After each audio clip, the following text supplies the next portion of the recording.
লতি দিয়ে ইলিশ মাছ আর গরম গরম ভাত, একটু লেবু দিয়ে খেতে যে কী স্বাদ, এর কোনো তুলনাই হয় না। আর সেটা যদি হয় আমার বান্ধবীর হাতের রান্না, তাহলে তো আর কোনো কথাই নেই। আসসালামু আলাইকুম সবাইকে, কেমন আছেন সবাই? চলুন আমাদের ইলিশ দিয়ে লতি খাওয়ার গল্পটা আপনাদের সাথে শেয়ার করি। দুই বান্ধবী মিলে গল্প করতে করতে আমার বান্ধবী হুট করেই বলল যে ওর খুব ইলিশ দিয়ে লতি খেতে ইচ্ছে করছে। তো ঝটপট ও রান্না করতে চলে গেল এবং ফ্রিজ থেকে মাছ বের করে একেবারে তাড়াহুড়ো করে রান্না বসিয়ে দিল। রান্নার প্রথম দিকের ভিডিওটা আমার নেওয়া হয়নি, পরে চিন্তা করলাম যেহেতু এত সুন্দর রান্না হচ্ছে তাহলে কেননা আমি একটা ভিডিও নিয়ে নেই। এই পর্যায়ে মাছগুলো কষানো হয়ে গিয়েছে এবং ভাপে সিদ্ধ হওয়া মাছগুলো আলাদা তুলে রাখা হচ্ছে।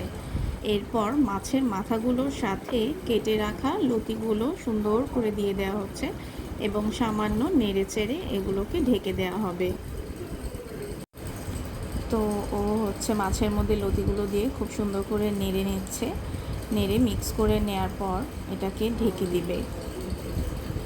আর আরেক পাশে চুলাতে চালগুলো ধুয়ে ভাতের জন্য বসিয়ে দেওয়া হয়েছে। আর এখানে আমরা লতিটা আরেকবার চেক করে নিচ্ছি যে এখানে কতটুকু রান্না হয়েছে। চেক করার পর দেখলাম যে এটা আরও কিছুক্ষণ রান্না হবে। এরপর নেড়ে আমরা আবার এটাকে ঢেকে দেই।